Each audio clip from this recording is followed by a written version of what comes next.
말씀을 드리기 전에 제가 한번 여러분들에게 퀴즈를 내겠습니다.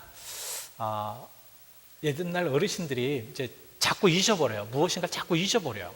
뭘 얘기하면 자꾸 잊어버려요. 그랬을 때 어르신들은 뭐라고 얘기하십니까? 자꾸 잃어버리는 사람에게 무엇을 먹었냐고 물어보죠. 그렇죠. 까마귀 고기를 먹었냐. 왜 까마귀를 고기를 먹어서 이렇게 깜깜하게 잊어버리느냐. 자꾸 잊어버리는 그러한 모습 속에 저는 현대의 많은 그러한 좀 과학도 물질 문명도 발달되고 더 바빠졌는데, 이런 바빠짐 속에 우리가 생각해야 될 것들은 더 많은데, 기억해야 될 것은 더 많은데 자꾸 더 많이 잊어버리는 것 같습니다. 저는 복음을 또 들고 또 요새 말씀을 묵상을 하면서 생각하는 것들이 있어요. 무엇이냐면, 하나님께서는 우리를 너무 사랑하시는구나. 하나님께서는 우리를 너무너무 사랑하셔서 우리가 자꾸 잃어버려도 깨닫게 하시고 느끼게 하시고 알게 하시는구나. 그래서 여러분들 다 잊어버리셔도 좋습니다. 다른 건 다 잊어버리셔도 좋은데, 여러분들이 그리스도인이라는 것은 잊어버리시면 안 됩니다. 내가 그리스도인이다. 왜 그리스도인이라는 것을 잊어버리면 안 될까? 여러분, 내가 사람입니다. 나는 인간이기 때문에 인간이라는 것을 잊어버리면 안 됩니다. 왜냐하면 인간이라는 것을 잊어버리면 그 잊어버림에 내가 동물도 될 수 있고 내가 다른 것이 될 수 있기 때문에 나는 인간이다. 우리가 그리스도인이라는 것을 잊어버리지 말아야 될 이유가 무엇이냐면, 그리스도인이기 때문에 새 생명을 얻고 그리스도인이기 때문에 영생을 얻기 때문에 그것을 잊어버리면 안 된다는 말씀입니다. 오늘 여러분들 교독문도 교독하셨죠?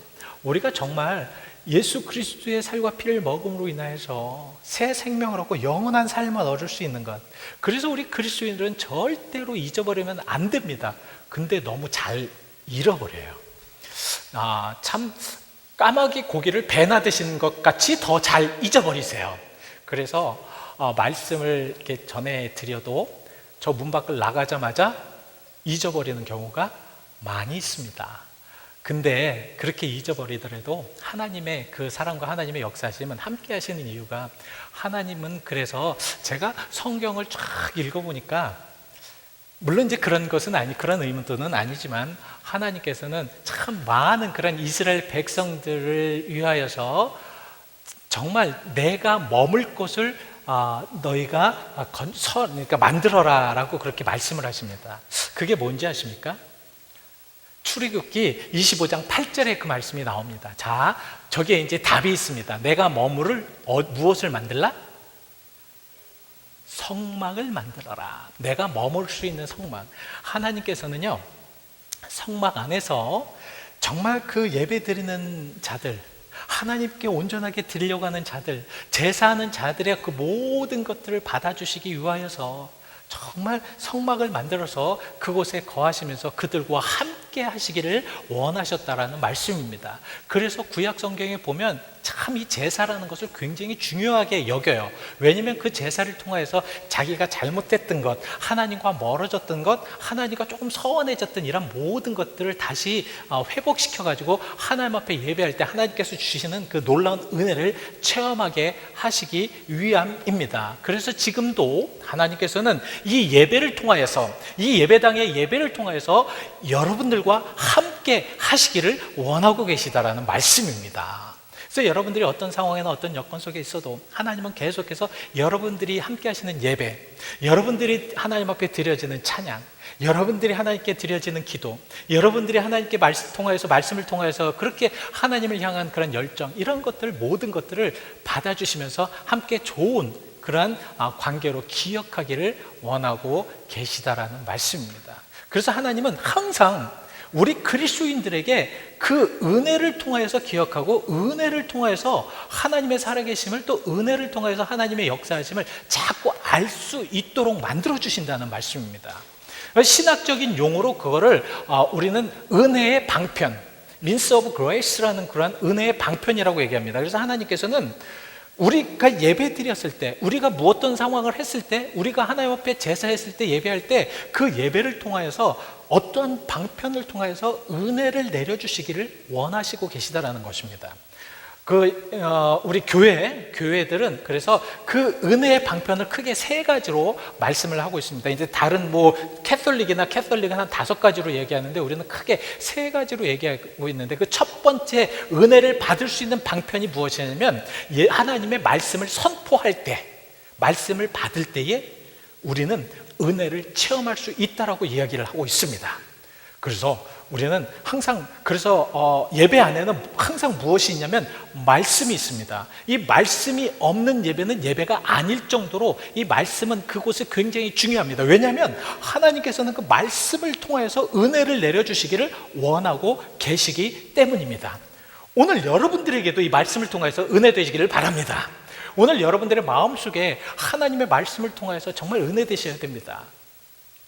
그래서 그 말씀을 항상 우리가 이제 받아야 되는데, 여러분들 예배를 드리지 않을 때 평상시에는 항상 말씀을 묵상하시지 않습니까? 그죠? 매일같이 말씀 묵상하시고, 또 주일날은 이렇게 오셔서 말씀 선포에 대해서 여러분들이 받아들이시고, 또 어떤 면에서는 우리가 이제 지난주에 여리고성에 대해서 말씀을 하고 있는데, 여리고성 6일 동안 우리는 침묵하면서 하나님의 말씀을 이제 묵상하는 겁니다. 그리고 마지막 제는 선포했잖아요. 막 크게 이야기했습니다. 외쳤습니다. 그러니까 어떤 면에서 이제 현재 주일을 우리가 외치는 말씀을 받고, 그 말씀을 받음으로 인해서 또 일주일 동안 침묵하면서 그 말씀을 묵상하는 그런 아름다운 그런 모습이 바로 지금 은혜 받는 수단이다. 그래서 예수님이 가르쳐준 주님의 기도에 마태복음 6장 11절에 뭐라고 말씀을 하고 계시냐면, 일용할 양식을 주옵시고 Give us our daily bread. 매일같이 우리들에게 양식을 주시옵소서. 저기는 이제 그 빵으로 나왔지만 그 양식이라는 것이 무엇이냐면 하나님의 말씀입니다. 하나님의 말씀을 매일같이 우리에게 주시옵소서. 그리고 두 번째, 우리가 은혜의 방편의 두 번째는 바로 세례입니다. 여러분 세례 받으셨죠? 세례 안 받으신 분도 계시고 또 세례 받으셨는데, 이 세례라는 것은 무엇이냐면, 내가 하나님의 제자로서 이제 시작을 하겠습니다. 내가 이제 하나님의 제자로서 이제 열심히 이제 나아가겠습니다. 하나님의 제자로 서겠습니다라는 그러한 다짐입니다. 그리고 하나님의 공동체로 들어가서 그 공동체에서 하나가 되겠습니다라는 그러한 말씀입니다.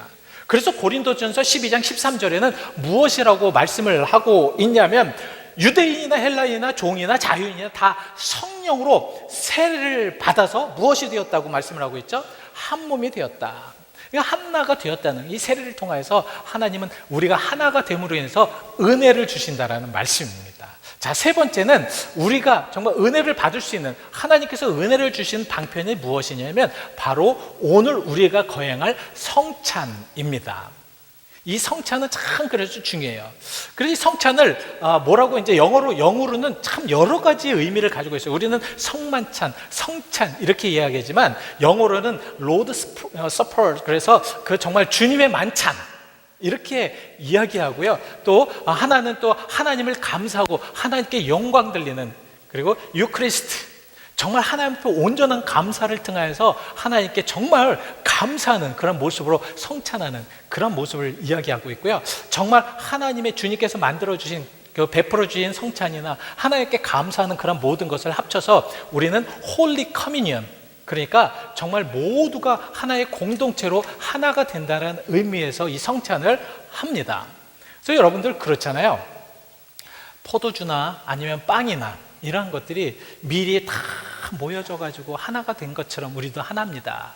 포도가 다 하나씩 열매를 맺어서 그런 것처럼 모든 포도들이 모여서 하나의 그런 포도주를 만들어서 나타난 것이 바로 우리 한 성찬입니다. 그래서 우리는 다 하나입니다. 이렇게 말씀을 하고 있습니다. 그래서 우리는 다 하나된 모습으로 그렇게 성찬을 하는데, 이 미국의 초기에 우리 연합감리교회 목사님들이 적었을 때는 매주 이렇게 성찬을 하지 못했습니다. 그래서 1년 한 4번 정도 이렇게 서로 이제 그 서킷 라이드라고요. 그 말 타고 다니면서 이제 목사님들이 설교를 하고, 목사님들이 이제 그 교회가 없으니까 동네 가서 예배를 드리면서 성찬을 하고, 다시 또 몇 달 후에 와서 또 성찬을 해주고, 어떤 그러한 세대였는데요.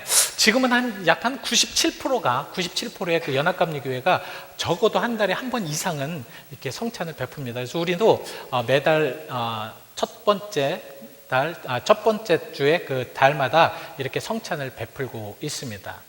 여러분, 이런 성찬에 대해서 우리가 조금 더 이제 알아야 될 거, 중요한 것은 무엇이냐면, 이 성찬이 왜 중요한가? 왜 중요하냐면 주님께서 제정해 주셨기 때문에 그래요. 주님께서 만드셨기 때문에 그렇습니다. 주님께서 만드셨다는 건 뭐예요? 여러분, 주님께서 만드셨다는 것은 주님께서 우리에게 무엇인가를, 메시지를 주기 위해서 만드셨다라는 말씀입니다. 그래서 마태복음 26장 26절에 가시면은 예수님께서 저녁밥 쓰실 때 떡을 가지시사, 왜 괜히 떡을 가지시다라고 말씀을 하셨냐면, 그 떡을 통하여서, 잔을 통해서 제자들에게 무엇인가 의미를 주시기 위해서 시작하셨다는 것입니다. 그래서 모든 제자들을 불러 모아놓고 거기에 대해서 이제 말씀을 시작하신 것입니다. 그래서 예수님께서 시작하시는 이 아름다운 성찬을 통해서 정말 우리 모두는 하나님의 그 은혜를 받을 수가 있다라는 말씀입니다. 근데 정말 떡을 가지사 이 성찬을 하는 그런 깊은 그런 의도, 예수님께서 왜 제자들을 통해서 성찬을 하셔야 됐는가? 그 의도는 무엇이냐면 바로 나를 기념하라, 나를 기억하라. 여러분, 얼마나 항상 처음에 이제 그 말씀을 통해서 여러분들에게 말씀드렸지만 우리는 매일같이 잊어버리잖아요. 너무 자주 잊어버리잖아요. 그렇죠? 이번 주에 말씀한 것도 다음 날 가면 다 잊어버리잖아요. 그렇지만 예수님께서 말씀하시려고 하는 그 의도가 무엇이냐면 나를 기억하여서 계속해서 나를 기념하라는 것입니다. 여러분, 예수님께서 제자들을 불러서 성찬을 하신 때가 바로 죽기 전날이에요. 돌아가시기 전날이에요. 그러니까 예수님은 다 아셨습니다. 내가 죽기 전에 이 제자들에게 나를 기념하기 위하여서 무엇을 할까? 그래서 바로 그것이 바로 주님의 성찬이었습니다. 예수님께서 떡과 잔을 가지시고 기억하라고.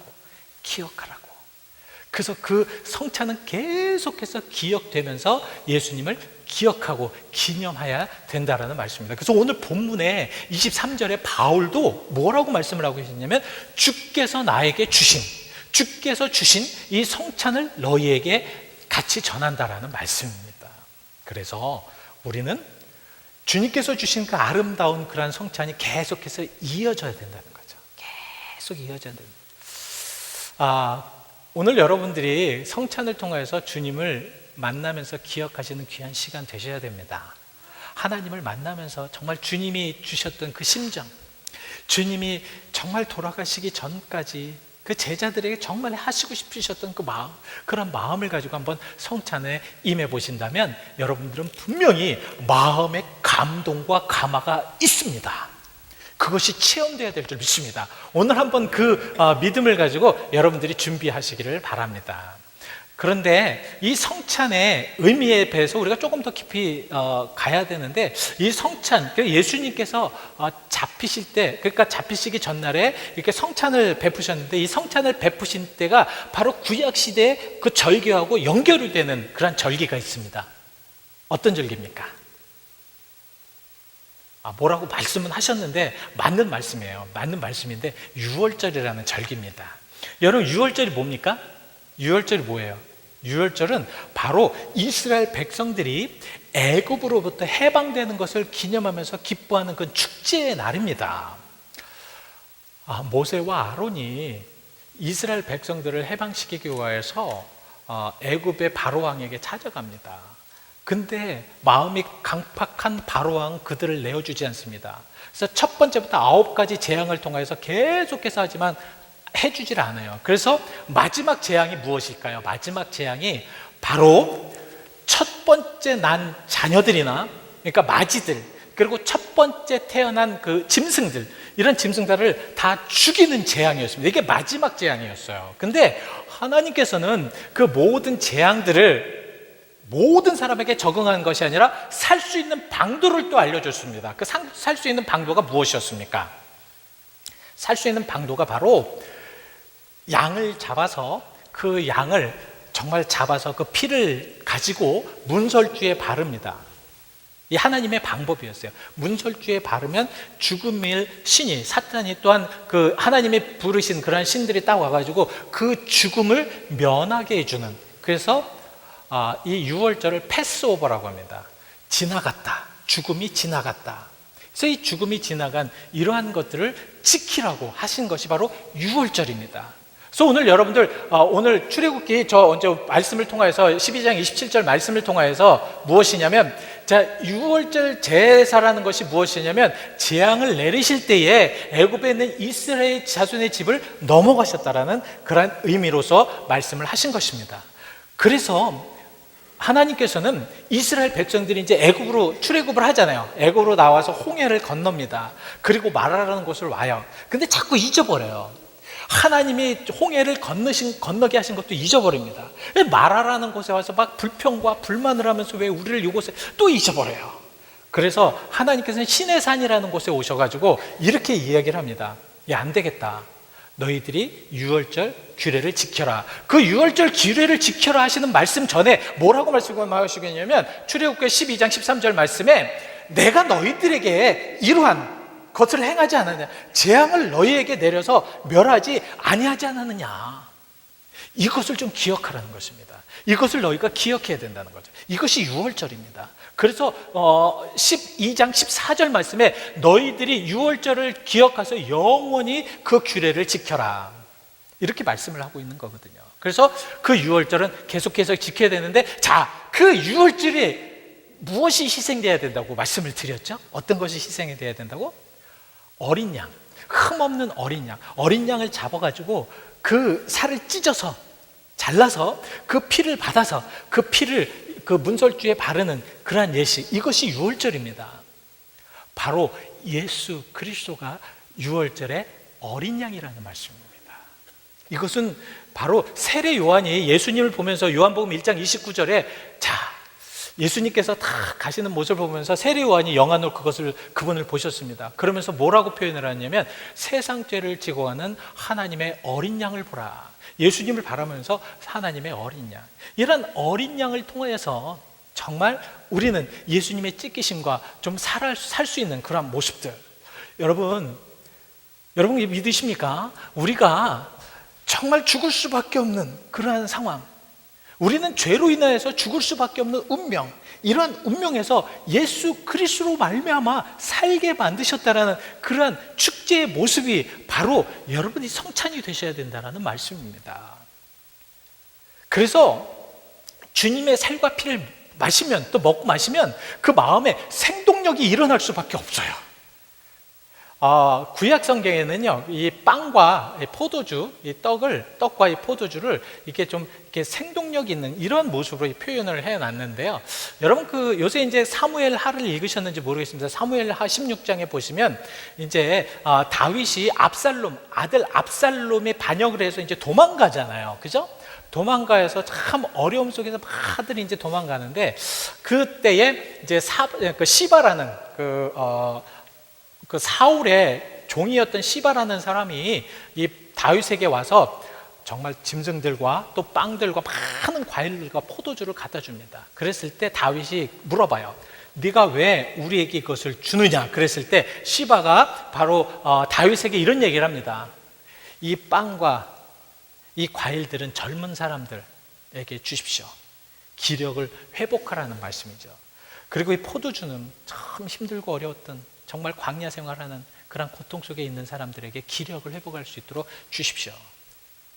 그래서 그러한 예식을 통하여서 정말 우리가 하나님의 또 예수님의 살과 피를 먹고 마실 때마다 영적으로 기력이 회복되는 놀라운 역사가 있어야 한다는 것입니다.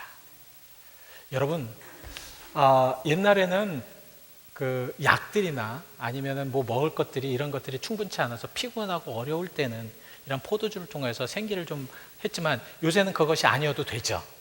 그 핑계 대지 마십시오. 제가 또 이렇게 말씀을 하셔서 목사님이 포도주를 마셔도 되는구나, 마음대로 마셔야 되겠다, 그런 말씀이 아닙니다. 잘 기억해 두시길 바랍니다.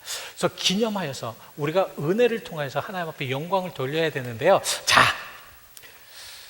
오늘 그러면 이러한 하나님의 말씀을 통하여서 우리에게 이제 마지막으로 이 성찬을 통해서 우리가 꼭 받아들이면서 의미를 이해해야 될 것이 무엇이냐면, 바로 이 성찬은 예수 그리스도와 연합을 의미하는 것입니다. 이 성찬을 통하여서 우리는 예수님과 하나가 돼야 된다는 말씀입니다. 여러분 어떠세요? 여러분 예수님을 통해서 우리가 성찬을 통해서 내가 하나님과 하나가 되고 하나 예수 그리스도와 동행하고 동참하는가, 여러분 그런 것을 느끼셔야 될 줄 믿습니다. 왜냐하면 요즘 정말 그 요한복음에 예수님께서도 그런 말씀을 하셨기 때문에 그래요. 요한복음 6장 56절에 이런 말씀을 하고 있습니다. 내 살을 먹고 내 피를 마시는 자는 내 안에 거하고 나도 그 안에 거하나니, 함께 한다는 말씀입니다. 여러분 우리가 예수님과 함께하고 동행한다는 것은 무슨 의미예요? 예수님과 함께하고 동행한다는 것은 어떤 의미입니까? 내가 하나님과 동행하고 있어요. 예수님과 동행하고 있어요. 그러면 분명한 것은 그의 삶 속에서 그것들이 나타나야 된다는 것이에요. 여러분 나타나고 계십니까? 예? 예수님 나와 함께 하심을 나타나고 계십니까? 구약 성경에 보시면 구약 성경 이제 그 5장 쪽에 쭉 내려가시면 에녹이라는 사람이 나옵니다. 이 에녹이라는 사람이 하나님과 동행하였으므로 하나님께서 그를 데려가셨다라는 표현이 나옵니다. 5장 24절에. 근데 그 에녹이 이렇게 동행하였다라고 했을 때 그 에녹의 삶을 보면 많은 사람들이 그렇게 생각을 해요. 주 하나님과 동행을 하기 때문에 그 사람들과 관계도 안 하고, 그리고 정말 밥도 안 먹고 그냥 오직 하나님과 동행한다라고 생각을 하고 있습니다. 그것이 아닙니다. 에녹은요 모든 사람들처럼 아기들도 낳고요, 자녀들도 낳고 그 삶 가운데서 그냥 그 속에 그냥 파묻혀서 살았습니다. 근데 그 파묻혀서 살면서 하나님과 동행했다는 말씀이에요. 성찬은 바로 예수 그리스도를 기억하면서 우리가 세상에 파묻혀 삽니다. 어떤 때는 악 가운데 살고요, 어떤 때는 정말 어려움 가운데 살고요, 어느 때는 소망이 없는 곳에 삽니다. 그러나 그런 소망이 없고 악 가운데 살더라도 그 가운데서 하나님과 동행하며 함께하며 사는 것이 진정한 성찬의 의미가 돼야 된다라는 말씀입니다. 여러분 오늘 그 성찬을 받고 마시면서요 정말 우리가 그렇게 하나님과 동행하는 그런 놀라운 하나님의 역사가 있으시길 바랍니다. 두 번째, 우리가 중요하게 생각해야 될 것은 우리가 새로운 그런 언약에 동참하는 것입니다. 새로운 언약에 동참한다. 구약 시대에는요 하나님의 모든 명령대로 따랐어야 됩니다. 그래서 하나님의 방법을 조금이라도 어긋나게 하면 그 즉시 죽임을 당하든가 아니면 형벌을 받든가 그렇습니다.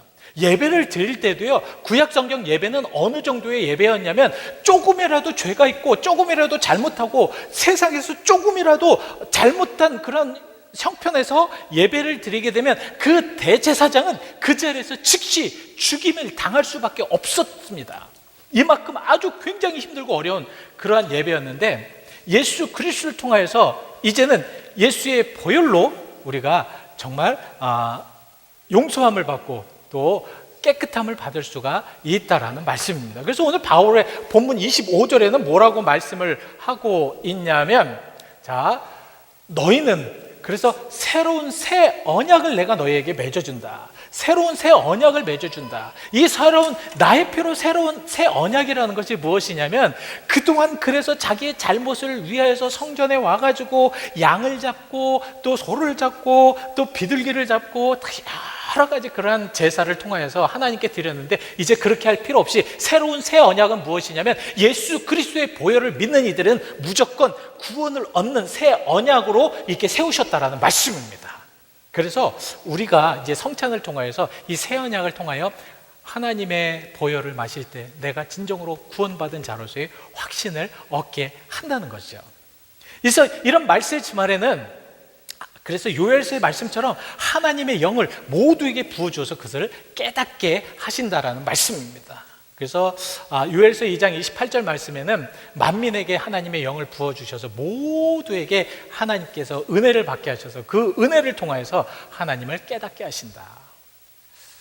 여러분 우리가 진정으로 이제는 온전한 그러한 성찬을 할 때 이런 마음으로 한번 잘 생각하시면서 하시길 바랍니다.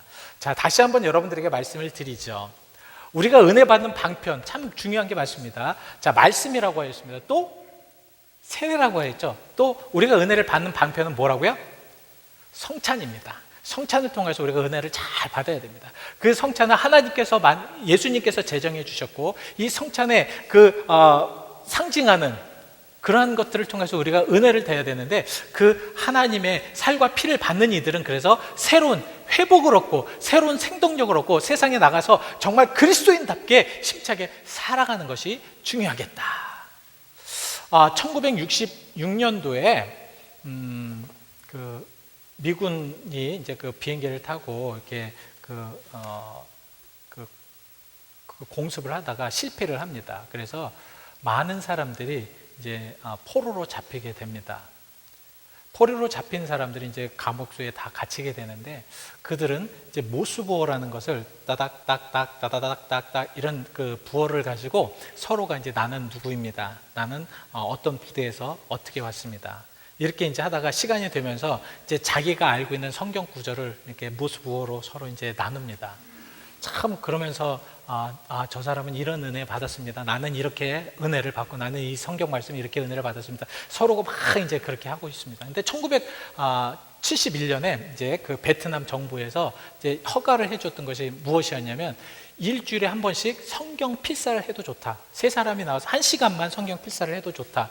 그래서 그 사람들이 나와서 이제 그 벽돌을 이게 가지고 그 물로 해가지고 그 나뭇잎 그런 것을 이제 잘라가지고 아주 날카롭게 잘라서 그걸 찍어서 자기에게 주었던 휴지에다가 하나님의 말씀을 필사를 하기 시작합니다.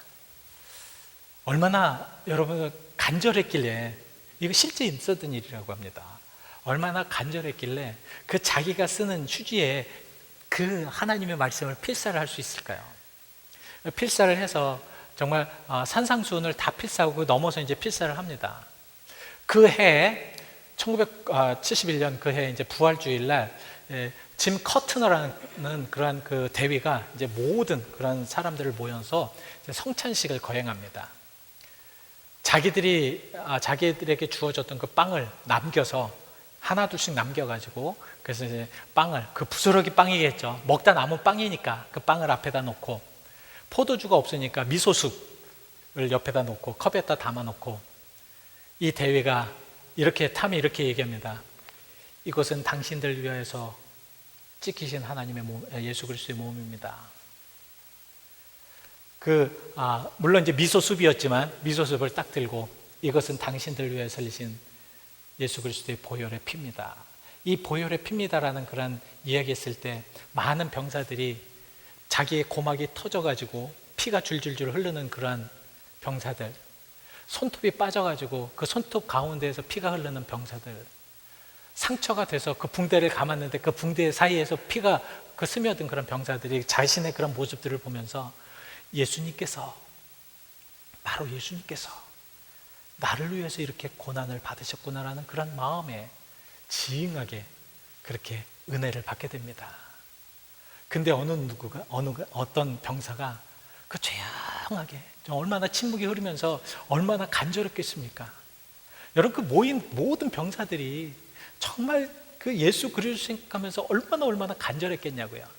근데 어떤 병사가 나 같은 죄인 살리신 주님의 은혜 놀라와 잃었던 생명 찾았고 광명을 얻었네, 이 Amazing Grace라는 그런 찬양을 하는데, 모든 병사가 엉엉대면서 하나님께 감사하면서 은혜를 받았다라는 그런 말씀이 있습니다. 우리에게는 어떤 면에서는 지금 보이진 않지만, 여러분들의 삶 속에서, 여러분들의 생활을 하면서 여러분들의 정말 피땀 나는, 우리들의 심령에 피가 흐르는, 어떤 면에서는 우리들의 삶에 피가 흐르는 그러한 분들이 있을 수 있습니다. 고통 가운데, 곧 어려움 가운데서 살다가 이곳에 오신 분들도 계실 것입니다. 여러분, 그런 분들과 또한 진정한 성찬을 바라는 분들을 바로 오늘 이 자리에 함께 초대하려고 합니다. 우리 같이 함께 찬송가 305장, 새 찬송가 305장, 통합 찬송가 405장이죠. 우리 같이 함께 찬송하시죠. 한번 그런 마음을 가지고 찬송해 보시기 바랍니다.